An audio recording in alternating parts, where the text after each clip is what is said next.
बता दें कि उत्तर प्रदेश के मुख्यमंत्री योगी आदित्यनाथ की अध्यक्षता में हुई कैबिनेट बैठक में आज 30 प्रस्ताव पारित हुए हैं। इस दौरान राज्य सरकार ने भ्रष्टाचार पर लगाम लगाने के लिए सख्त कदम उठाया है। कैबिनेट ने सरकारी कर्मचारी के लिए कार्मिक विभाग के प्रस्ताव को मंजूरी दे दी है। इसके तहत राज्य कर्मचारियों को एक कैलेंडर वर्ष में 6 महीने के मूल वेतन से अधिक राशि स्टॉक, शेयर मार्केट यानी निवेश में लगाने पर किसी जानकारी देना अनिवार्य होगा। मुख्यमंत्री पुष्कर सिंह धामी ने आज भड़ाड़ी सैन में अग्निवीर सैनिकों के रूप में भर्ती होने वाले कैडेट्स के साथ संवाद किया। संवाद के दौरान कैडेट्स ने मुख्यमंत्री से विभिन्न विषयों पर प्रश्न पूछे, जिनका मुख्यमंत्री ने सहजता से उत्तर दिया। इस मौके पर शंकर सिंह राणा ने मुख्यमंत्री से पूछा कि सैनिक पत्र होने के कारण आपने सैनिकों के जीवन और गतिविधियों को नजदीक से देखा है, क्या आपका मन सेना में जाने का कभी नहीं हुआ? इस पर मुख्यमंत्री ने कहा कि सेना में जाना अन्य सेवाओं की अपेक्षा अत्यंत सामान्य माना जाता है। उन्होंने कहा कि वे अपने जीवन को भी एक सैनिक के जीवन की तरह अनुशासित और समर्पित मानकर कार्य करते हैं। धन्यवाद करता हूँ, मैं उनका आभार व्यक्त करता हूँ कि लंबे समय से वो हमारे प्रदेश के और देश के बहुत सारे युवाओं को प्रेरणा देकर यूथ फाउंडेशन के माध्यम से लगातार देश सेवा के लिए प्रेरित करते हैं, प्रशिक्षित करते हैं, उनको ट्रेनिंग देते हैं, हौसला बढ़ाते हैं, उनका प्रोत्साहन करते हैं, उत्साह बढ़ाने का काम करते हैं। एक बार तालियां बजा दीजिए।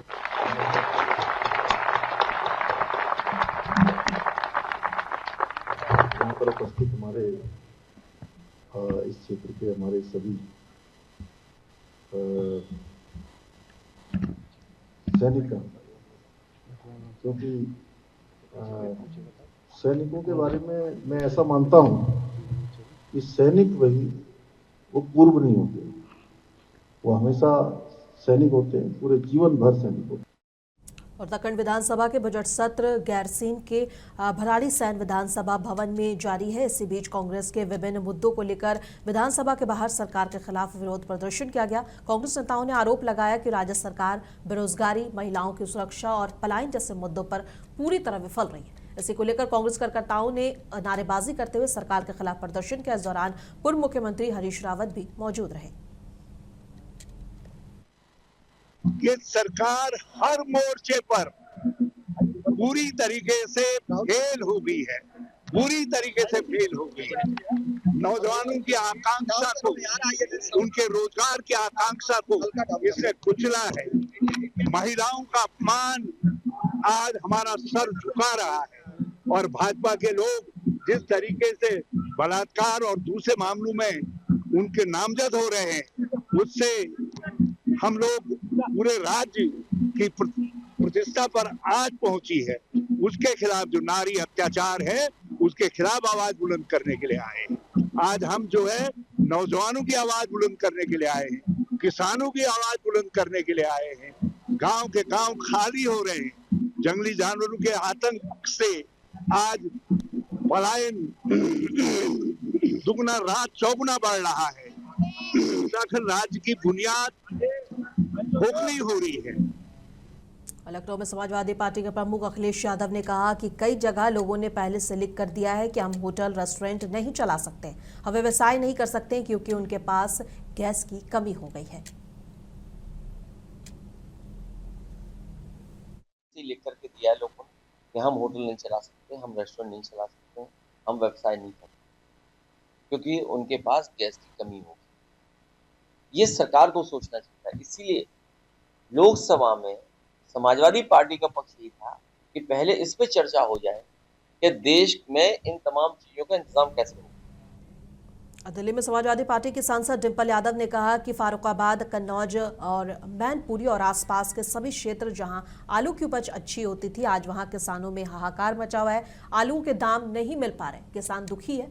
बीजेपी सरकार किसानों की दुविधा को नहीं समझ पा रही। हम अपने किसानों के साथ खड़े हैं। उत्तर प्रदेश में देखने को मिल रहा है, पूरी हमारी फर्रुखाबाद की बेल्ट, कन्नौज हो गया, मैनपुरी हो गया, आसपास के सभी क्षेत्र, एटा, जहां आलू की उपज होती है, आज वहां पे किसानों में हाहाकार मचा हुआ है। आलू के दाम नहीं मिल पा रहे हैं, किसान दुखी है। भारतीय जनता पार्टी की सरकार चुनाव प्रचार के लिए तो बाहर निकल के ये बड़े शौक से आते हैं, सज धज के आते हैं, लेकिन आज जब हमारा किसान बर्बाद हो रहा है तब ये लोग कोई भी किसानों की दुविधा को नहीं समझ पा रहा है। इसको लेके आज हम सभी सांसद इकट्ठा हुआ है इसी चीज़ को लेकर। यार दिल्ली में समाजवादी पार्टी के सांसद के प्रोटेस्ट पर इकरा हसन ने कहा कि हमें अलग अलग किसान मार्केट की जानकारी मिली है कि आलू उगाने वाले किसानों को सही दाम नहीं मिल रहे। ये सरकार कभी किसानों के फायदे की बात नहीं करती। ये हमारा काम है कि हम इस सरकार को जमीनी हकीकत दिखाएं।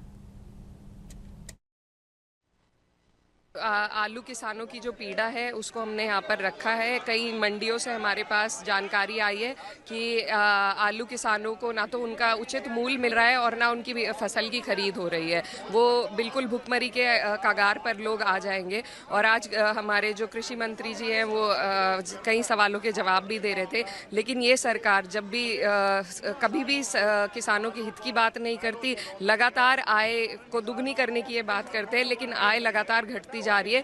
जितनी भी डील्स हाल फिलहाल में यूएस के साथ जो डील हुई है उसका भी नकारात्मक असर किसानों पर पड़ने वाला है। तो ये सरकार किसानों की नहीं है। हमारा फर्ज है कि हम आम जन की जो ग्राउंड रियलिटी है वो दिखाकर इस सरकार की आंखें खोलें। वही हमारा यहाँ पर प्रयास था।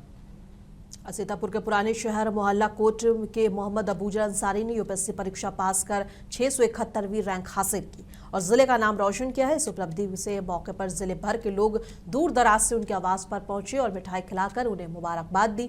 मुंसिफ टीवी के संवाददाता अनवर हुसैन से अबूजर अंसारी से खास बातचीत की और अपनी कामयाबी की सफर का पूरा ब्यौरा बताया। देखिए खास रिपोर्ट। साथ एक खास मेहमान है। खास इसलिए है कि यूपीएससी में आपने परीक्षा में पास किया है, अबूजर अंसारी साहब। आइए हम बात करते हैं, ज्यादा ना बात करते हुए कि बताइए अपनी बात। मेरा नाम अबूजर है, जैसे आपने बताया। मैंने अभी यूपीएससी का एग्जाम क्लियर किया है, 671 रैंक आई है। और मैं एजुकेशन वाइज मैंने मैकेनिकल इंजीनियरिंग किया और मेरी स्कूलिंग की पढ़ाई सारी सीतापुर से हुई। और मतलब क्या लोगों को मैसेज देना चाहेंगे आप? मुझे लगता है कि कोई भी अगर आप कोई बच्चा स्टूडेंट पढ़ाई कर रहा है, एग्जाम की कोई भी तैयारी कर रहा है, तो अगर हार्ड वर्क, पेशेंस और परसिवरेंस ये 3 चीजें अगर उसके अंदर हैं और अपना गोल क्लियर है कि मुझे ये करना है, क्यों करना है ये क्लियर है, तो वही 3 चीजें आप लगातार कोशिश करते रहिए, हार्ड वर्क करते रहिए, हो जाता है सबका। आप इस बुलंदी पे पहुंचे हैं, आपका जाहिर सी बात है माँ बाप का है जी। क्या कहें? बहुत बड़ा रोल है माँ बाप का, सभी का साथ, जितने भी लोग भी साथ में थे। सबसे पहले तो रास्ता दिखाना कि ये कोई यहाँ तक, ये मंजिल यहाँ तक पहुंचा जा सकता है, यही नहीं पता होता बच्चों को, तो सबसे पहले तो वो बताया। फिर उसके बाद रास्ते में जितनी भी मुश्किलें आई, चाहे वो फेल होने के बाद दोबारा शुरू करने की मुश्किल हो या उस दौरान उस एग्जाम का प्रोसेस ही 1 साल का होता है, तो उसमें बहुत सारी मुश्किल आती कि मन नहीं हो रहा है, एग्जाम टेस्ट में अच्छे मार्क्स नहीं आ रहे हैं, या बाकियों को, बच्चों को देख के कि बाकी लोग मेरे साथ वाले बहुत आगे बढ़ गए, तो उस समय एक हौसला बनाने की भी जरूरत होती है। तो और साथ में जिम्मेदारियों की बात होती है कि सब मेरे पर जो जिम्मेदारी है उनका बोझ न डाल के बल्कि एक तसल्ली देना कि नहीं, ये सब बाद में पूरी हो जाएंगी। तो इन सब और तमाम चीजें ऐसी रही जिनको पूरा करने की वजह से ही, जो माँ बाप ने मेरे पूरा किया, उनकी वजह से ही ये पॉसिबल हो पाया है। जनपद के तमाम लोग आपको मुबारकबाद देने आ रहे हैं, क्या कहेंगे? सबका तहे दिल से शुक्रिया, बहुत अच्छा लगता है, लोग आते हैं, लोगों को खुशी हो रही है कि उनको लग रहा है कि ये बहुत ही उनकी अपनी पर्सनल ऐसे रिजल्ट है, तो मुझे बहुत खुशी होती है कि जब सामने वाले खुश हैं। जिला जालौन के उरई नगर की बेटी ने न केवल अपने माता पिता और शहर का नाम रोशन किया है, बल्कि पूरे बुलंदखंड के शहर के क्षेत्र को गौरव से भर दिया है। बता दें कि उरई की रहने वाली डॉक्टर प्रतिमा शर्मा ने रक्षा मंत्रालय के सिग्नल इंटेलिजेंस निदेशालय में फारसी अनुवादक के एकमात्र राष्ट्रीय पद पर चयनित होकर इतिहास रच दिया है। बता दें कि ये पद देश में केवल एक ही और इस प्रतिष्ठित पद को हासिल करना किसी भी प्रतियोगी के लिए बड़े गौरव की बात होती है। डॉक्टर प्रतिमा शर्मा ने इस उपलब्धि को हासिल कर ये साबित कर दिया है कि मेहनत के बल पर छोटे शहरों की बेटियां भी देश के सर्वोच्च रक्षा गलियारों तक अपनी पहुंच बना सकती हैं। मेरा जो पोस्ट है वो है translator Persian in ministry of defence. तो इस जॉब को यूपीएससी ने निकाला था और उन्होंने ये इंटरव्यू कंडक्ट कराया और उन्होंने इसको इसका रिज़ल्ट निकाला। तो मेरी जो बेसिक एजुकेशन है वो उरई से ही, सबसे पहले मैंने एसएस मेमोरियल से पढ़ाई करना शुरू करा, फिर उसके बाद मैंने एफएफ में पढ़ाई करी, उसके बाद मेरा 9th से 12th एल्ड्रिच पब्लिक स्कूल में हुआ, उसके बाद फिर मैंने 1 साल का ब्रेक लिया, फिर मैं जेएनयू में गई और तब से मेरा बीए, एमए और पीएचडी जेएनयू में ही कंप्लीट हुआ।